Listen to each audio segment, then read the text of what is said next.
سابق اسپیکر قومی اسمبلی اسد قیصر نے پرویز خٹک کے بیان کو غلط قرار دیا. کہا پرویز خٹک کے بیان میں کوئی حقیقت نہیں. حکمران دبئی اور لندن کے بند کمروں میں فیصلے کرتے ہیں. IMF ڈیل کی تفصیل عوام کے سامنے لائی جائے. الیکشن میں PTI اکیلے سب کا مقابلہ کرے گی.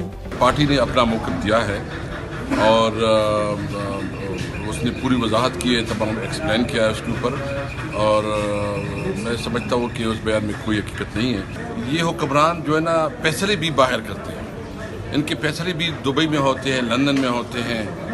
ملک پہ IMF کا ایک انہوں نے بہت بڑا جشن منایا کہ ہم نے IMF کا بہت بڑا پروجیکٹ جو ہے نا بہت بڑا پیکج لے کے آئے ہیں. میں تو سب سے پہلے مطالبہ کرتا ہوں کہ IMF کے تمام جو ڈیل ہے وہ پبلک کے سامنے لے کے آئیں اور یہ بتایا جائے کہ اس کی مزید کتنی مہنگائی بڑھے گی, ان کے اثرات کیا ہوں گے, مزید کتنے ٹیکسز لگیں گے.